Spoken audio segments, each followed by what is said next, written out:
Hello Year 11, it's Mr. Azzopardi with a video on the role of the church in the wider world, looking at ecumenism or ecumenicalism, something we have looked at before, so a lot of this is revision, but there are a couple of extra things, especially at the end, to look at again.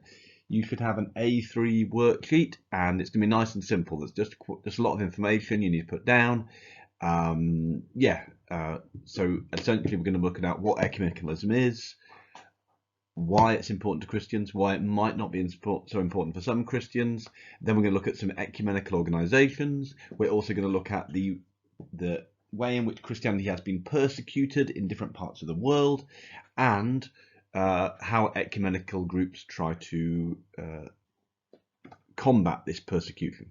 Okay, so the first thing is, what is a church? Because this is part of the a section in the specification, which is the role of the church in the wider world, what do churches do to help the wider world. And this is the main bit in that section, really, is the ecumenicalism bit. So the first thing we're going to look at is what is a church. So I think on the worksheet in the top left, it says, what is a church? Maybe you want to jot your ideas down on what a church is. We have already talked about this a bit. There it is. There's the slide, the second one. That's your worksheet. So just write down your ideas there. What is a church? Or if you just want to wait, go on to the next part of this video.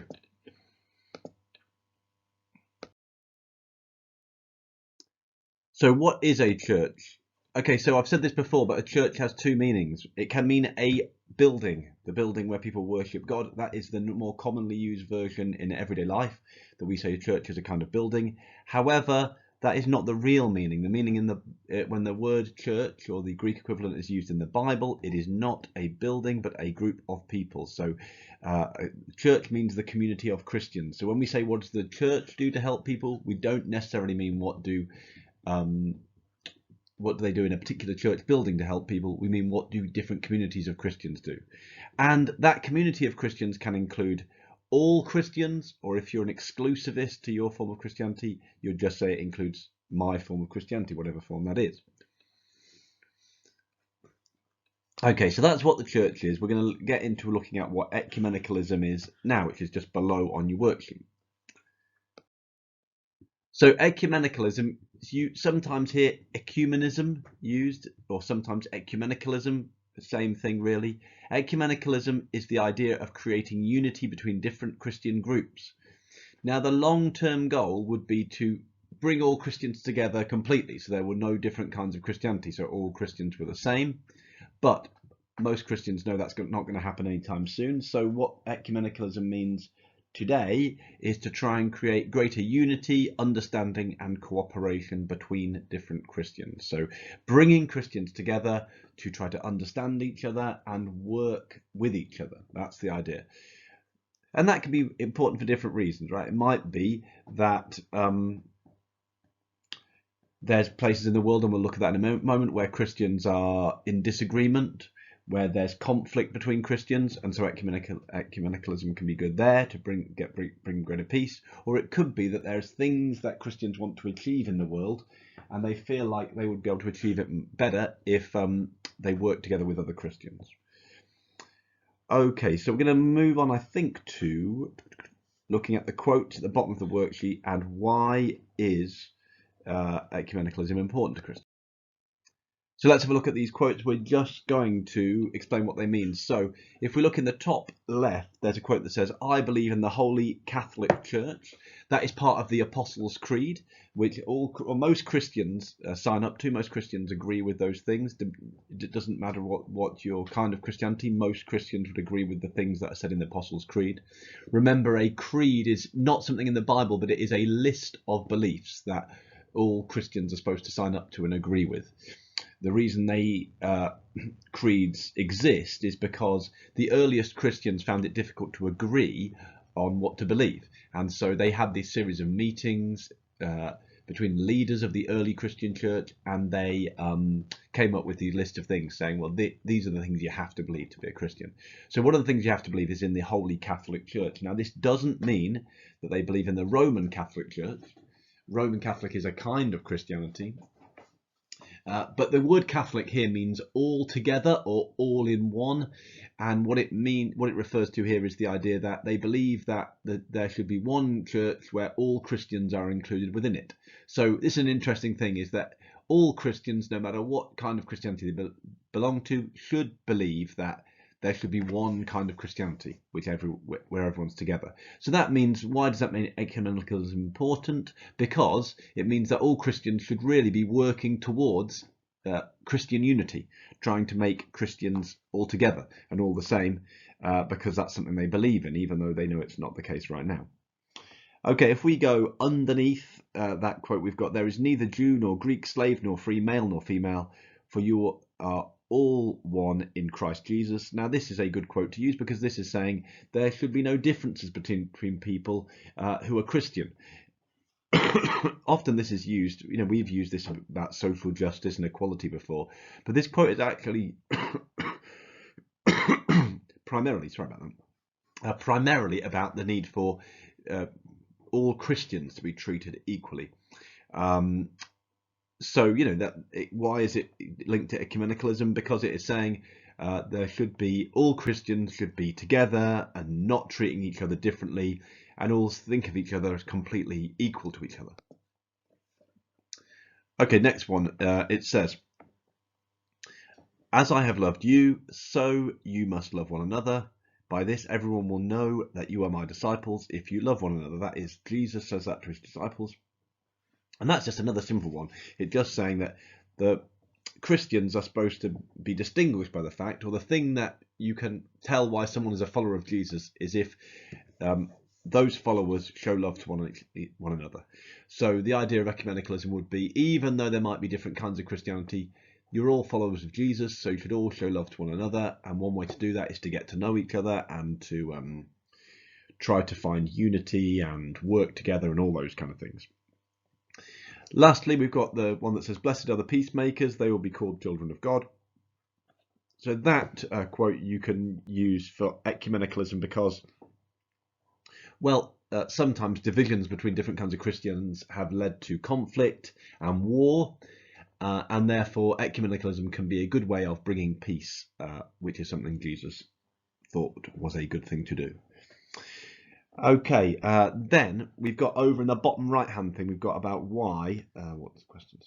Why might some Christians be against ecumenicalism? Well, I've got this quote from Pope Eugene IV, the best of all the Eugenes. He said, the Church firmly believes, professes and proclaims that those not living within the Catholic Church cannot become participants in eternal life, but will depart into the everlasting fire, which was prepared for the devil and his angels. So this shows that some, this is just an example, but it shows that some Christians in the past, and there are some Christians today, believe that only their kind of Christianity is correct. So here Pope Eugene IV is saying that anyone outside the Catholic Church is not a Christian and not a proper Christian and won't go to heaven.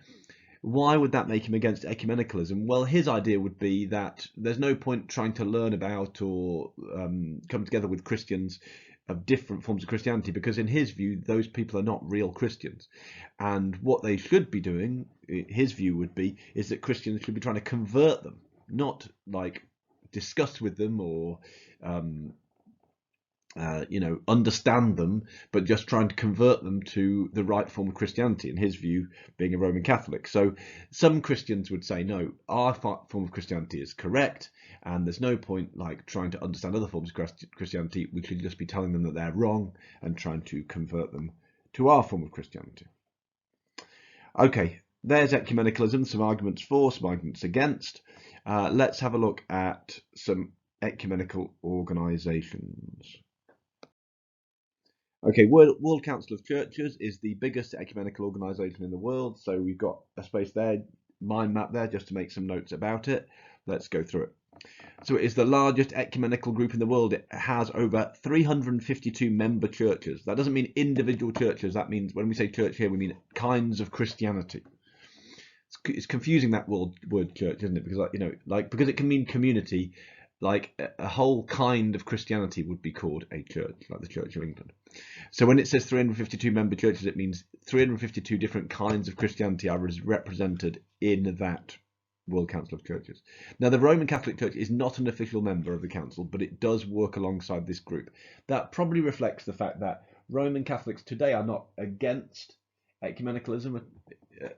They don't think it's completely wrong, but at the same time, there was still this strong feeling historically amongst Catholics that their form of religion of Christianity was correct and the best form of Christianity, and that maybe taking too much part in ecumenicalism might be like saying that wasn't true, or say it might seem to suggest that all forms of Christianity are equal, which the Catholic Church does not believe.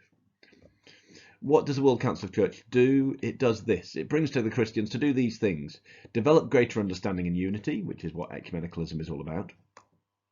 Campaign for social justice, so bringing them together to fight against things like racism and poverty and things like that in the world, just with the idea that bringing people together, together people are stronger to fight for those things. Proselytization and missionary work, so trying to spread the religion to other people. Charity work, helping those in need. And campaigning to help the environment on the basis that Christians are supposed to be stewards of the environment, and their idea would be, again, it's easier to make a difference in fighting for the environment or campaigning for the environment if you bring lots of different kinds of Christians together. Okay, the next organisation you need to make some notes on, not that much to write about this, is Churches Together. It's an ecumenical organisation which brings together different forms of Christianity, including Roman Catholics, so Catholics are involved, and this is in the UK. This is what they say: it aims to join Christians into a common witness.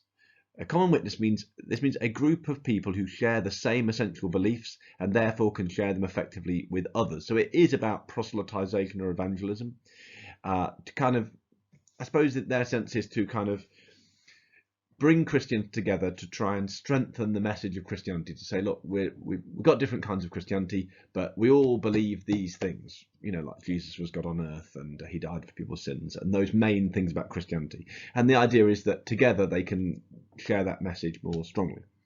It also brings Christians together to fight injustice and help those in need, so charity work, social justice work, all those things we've talked about. So Churches Together, it's kind of like a version of the World Council of Churches, but just in the UK. Okay, one more that we've looked at more than once is Corrymeela. So Corrymeela is an ecumenical community that aims to bring understanding between Roman Catholic and Protestants in Northern Ireland. So we've seen before that these two groups are divided not only by religion but also by politics and the history of violence between the two groups. Politically, it's the question of, should Northern Ireland be part governed by the Republic of Ireland, part of that country, or should it be part of the United Kingdom, with most Roman Catholics believing it should be part of Republic of Ireland, which is a predominantly Catholic country, and most Protestants believing it should be part of the United Kingdom. So what does it do? Well, it brings the two communities together in a number of ways. Here's a couple of the ways it does that you can make a note of. It provides programs in which Catholic and Protestant children can meet and learn about each other's beliefs. This is seen as important because often in Northern Ireland, Roman Catholic and Protestant children will go to different schools and therefore will grow up not knowing that much about each other, and so it can help to overcome that division. Secondly, supporting schools to educate students about the history of Northern Ireland in ways which recognise the wrongs that have been done on both sides and try to build a peaceful future. So it will do programmes within schools so that children get to understand that, yes, there's been history, there's been violence in the history of Northern Ireland, but that wrong has been done on both sides, and therefore to try and kind of promote reconciliation in the future. Okay, there's our ecumenical organisation. So look, in terms of exam questions and stuff like that, you need to be able to use quotes to explain why Christians think ecumenicalism is important. You need to be able to give some examples and just explain those examples of times when Christians have put ecumenicalism into practice. Okay. This is the second side of the worksheet, so you should be turning over on this side now. And we're going to look at the persecution of Christians. So we're going to look at what it is. We're going to look at 3 countries where it's happened. We are going to look at 2 organisations that try to do something about it. Okay, first of all, what is Christian persecution? Persecution is when a group is treated badly because of the group they belong to. So it's a bit clumsily worded, I know, but a particular group in society is targeted for discrimination and treated badly. So this could be linked to race, ethnicity, sexuality, political views, or religion. So any time when a group is treated badly because of those things, that is persecution. So in many parts of the world today, Christians face persecution because of their faith. And some ecumenical groups bring Christians together to help persecuted Christians. It is worth saying at this point that often this is something that people don't know about because we're live in a country where Christianity is, although it's decreasingly popular in terms of people actually following it, it has been the majority religion. And so the idea of Christians being a minority who are persecuted, it seems strange to us. But there are many parts in the world where Christians are persecuted for their beliefs. We're going to look at three of those in turn. So for each one, you're just going to say why there is, what kind of persecution there is, and why that persecution has happened. Okay, number one is North Korea. So this is said to be the most dangerous place in the world for Christians. Hundreds of thousands of Christians in North Korea have disappeared. Where they are is unknown. There may be up to 400,000 people still living in the country. 25% of those people are held in prison camps where they're subjected to torture and forced to work in terrible conditions. The truth is that a lot of this information is kind of sketchy because information from North Korea is difficult to get. So the exact number of Christians there is not clear, but there are credible reports that huge numbers are held in prison camps and treated very badly. There have also been reports of public execution of Christians. Now, why are Christians persecuted in this way? Well, partly it's because Christians generally refuse to take part in the worship of the leader of the country, Kim Jong-un. That is the way that politics in North Korea works, around the kind of personality cult of the leader, and Christians. That's something that's been a feature throughout Christianity, of refusal to worship leaders, human leaders. That was something that happened. That was the reason why they were persecuted in the Roman Empire, and it still goes on today. Christians won't worship a human being; they worship only Jesus, who they saw as God. The country is also against, North Korea is also against Christianity, as they see it, as a tool of American imperialism. That means American imperialism is like to do with being an empire. The idea is that they would say, because they see America as a Christian country, they would see Christianity as a way to spread American influence throughout the world. And so therefore they associate Christianity with America, who they see as their enemy, and therefore they do not see Christians as kind of loyal people of North Korea. So that is the reasons behind the persecution of Christians in North Korea. Okay, the second country is Myanmar. Myanmar is a country in Southeast Asia. You can see it there on your map. It's kind of near to Thailand and not that far from India and China. It previously was known as Burma, and you still might know it by that name, but the name of the country now is Myanmar. So persecution of Christians is common in Myanmar. In recent years, churches have been burned, and Christians have been driven out of their homes. In 2010, the Air Force launched attacks on areas where many Christians live. A report was released, I believe that report was in 2007, which was thought to be from the Myanmar government, which called for Christianity to be destroyed in Myanmar. So it seems the government is hostile towards the religion. Now, what's the reasons for it? Well, you have to look at the history of the country, really. Myanmar was at one time a British colony. It gained its independence in, I believe, like the 1960s, maybe 1962. Don't quote me on that. It's a Buddhist country, and the majority of people are Buddhist, and so Christianity is associated with the kind of colonial rule, the time when British was ruling over people, and therefore people who converted to Christianity are often seen as people who were kind of on the side of the colonial powers, and therefore as kind of not loyal to the country, if that makes sense. The majority of people, like I say, are Buddhist, and there's kind of quite a lot of Buddhist nationalism in the country, which would mean the idea that this is a Buddhist country for Buddhist people, and that Christians are not loyal to the country, and therefore Christians are sometimes seen as, that yeah, they shouldn't be in Burma. That's why there's that kind of campaign to destroy Christianity. So yeah, it's a very complicated situation, as in many countries. But yeah, those are the basic reasons. It's the idea of Christianity being associated with the power that was ruling over the country in the past, and that now there's a rise in the idea that this should be a Buddhist country, because traditionally it was. As just a quick add-on here to link to our Buddhist course, Myanmar was the country where Melford Sparrow did his study of Buddhism, where he came up with the categories of Kamatic and Nibbanic Buddhism, which we've talked about in the past. Okay, next one is the state of Odisha in India. India is a huge country, and it's actually made up of states, a bit like the USA. So Odisha is one of the states. You can see it in red on the slide there. It's in the northeast of India.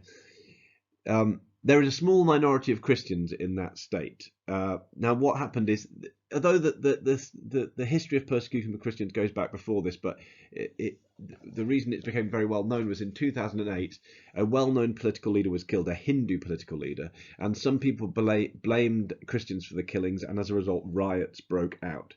More 500 Christians were killed, thousands were injured, more than 200 churches were burnt or torn down in the area. So huge amount of violence at that time. Now, the persecution of Christians here is linked to Hindu nationalist groups in the area. So in India, again, the history goes back to colonialism. For a long time, India was a colony of the UK. When it gained its independence, and at that time, Christianity had a privileged position, of course, because Britain was a Christian country, and therefore being a Christian was kind of linked to being British.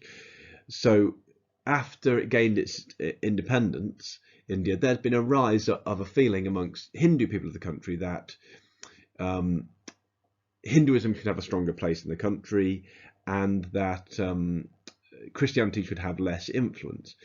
Now, also at the same time, some people in the country have been converting to Christianity after colonialism, because there were missionaries out there spreading the religion and things like that. And there's a feeling amongst some Hindu nationalists that this is a bad thing, and that kind of Christians are coming over aggressively converting people to Christianity, and that needs to be tackled and stopped. And so those kind of things lead to this tensions that then can spill over into violence. Again, these are very complicated issues, because we've seen before that missionaries often will go out to countries and they will spread the religion but also help people. But then there's that moral question of, is when you're helping people and providing them with practical help and financial help and things like that, do they then feel pressured into converting to the religion, and those kind of things? And then those kind of questions lead to other people of other religions feeling, oh, Christians are coming here forcing people to convert. Now, all of those things lead to tension and in this case have led to some horrific violence. But those are the backgrounds to how that violence, that situation of violence came about. Okay, so last thing, we're going to look at a couple of organisations which try to help Christians in persecuted countries. Now, for each of these, you've got a mind map. We've got some videos which I'll put a link to underneath, so you can watch some clips from these two organisations. But I just want you to make a mind map of the ideas I'm going to put up here to talk about what these organisations do. So the Barnabas Fund helps persecuted Christians in the following ways. It does these things. Firstly, it gives money to help persecuted communities that are in need.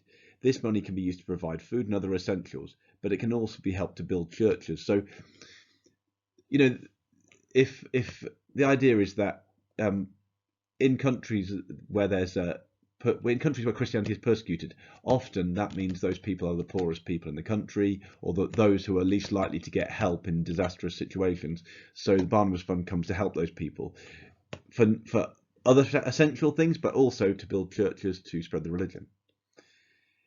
It also encourages Christians to pray for other followers of Jesus who are persecuted. So it kind of organises prayer, because Christians obviously believe in the power of prayer.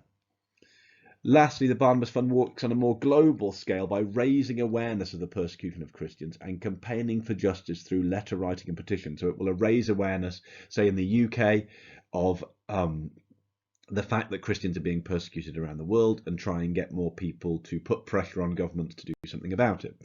So those are the three things that they do. The next one is Open Doors, a slightly different organisation. So Open Doors helps Christians in places where they're persecuted by doing the following things. Translating and distributing Bibles. This is what they're famous for. So in some places you cannot get hold of a Bible. It might be illegal to print Bibles or to distribute them, or there might be no Bibles available in the language of that country. So they will translate the Bible into different languages and distribute them and try to get them into places where they're not supposed to be. They will rebuild churches that have been destroyed, so they'll go and help to rebuild churches. They'll provide financial assistance and food to Christian communities in need.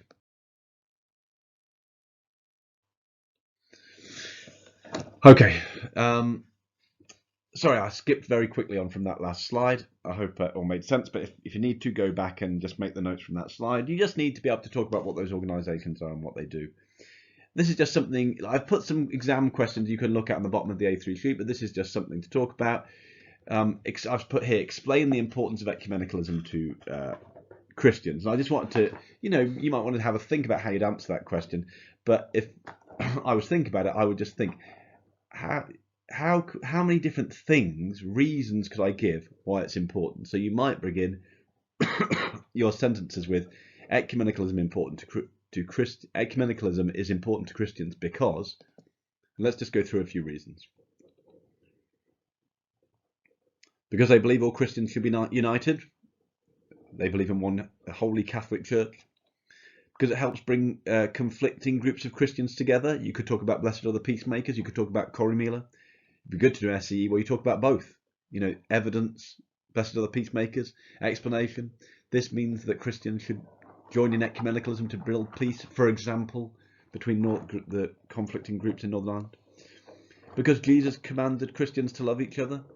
You got the quote on that. Because it can bring different groups of Christians together to fight the persecution of Christians. And there you could do an SEE where you just, you don't need evidence here. You can just do like a statement, explain, expand kind of sentence, paragraph. So you got 4. So when I say statement, evidence, expand, I mean you can, talk about. That will be your statement, and then you explain one place where Christians are persecuted, and maybe you expand by talking about, well, what does the Barnabas Fund to do to combat that kind of persecution? There you go, guys. I hope that's all makes sense. Sorry if it's a bit long. I have to do it at short notice, really. But do let me know if you've got any questions or anything like that.